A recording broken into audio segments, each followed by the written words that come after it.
Our next guest, key player in the Brexit movement. There is a report that says he could take part in Brexit negotiations. That's a shocker, isn't it? Fox News contributor Nigel Farage is with us. All right, Nigel, tonight I believe, stop laughing, tonight I believe Prime Minister May meets with the new French President, Emmanuel Macron. I guess they're going to talk Brexit.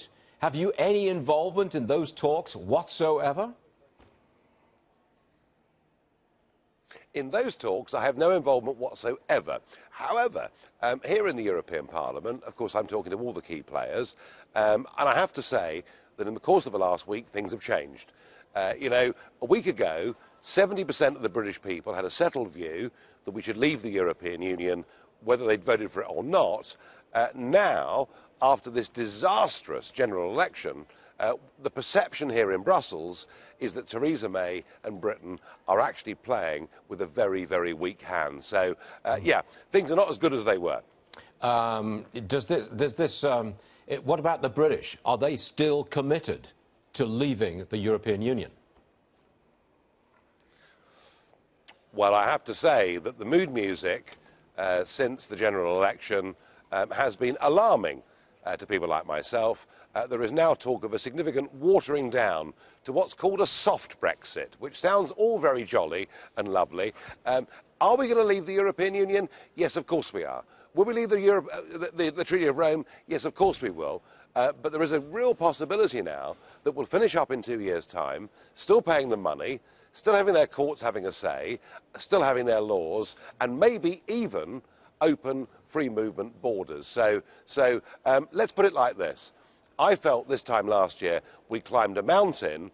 Yeah. I feel we're halfway back down there again. OK, I've got to talk to you about the British election where the socialist, the left-leaning socialist Labour Party, picked up a lot of votes, especially amongst young people and minorities.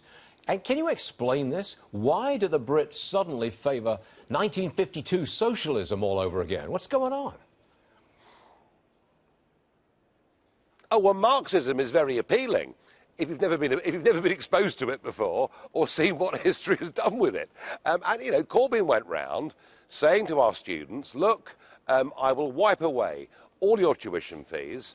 I will promise you a land where there'll be money for this and money for that, and it'll all be absolutely lovely. And young people were very attracted by it. And can I say, many of them were so attracted by it, they actually voted twice.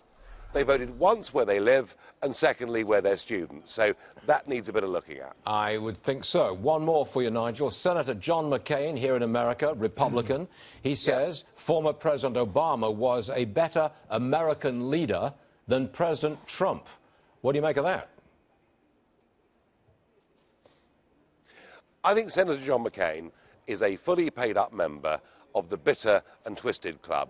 And even if Donald Trump was able to, produce a few fish and a few loaves and feed the 5,000, I think Senator McCain would still criticise him. I have to say that I now disregard virtually everything that man says. There is no doubt that after that 9-day tour that Trump took, and in particular the speech in Riyadh, that he has now established himself overseas as a man, of some considerable measure. And the critics in the New York Times and everything else can say what they think, but when Trump travelled around the world, believe me, people actually noticed. OK, we hear you, Nigel Farage. Thanks for joining us. As usual, Nigel, we will see you again very soon. That's a fact.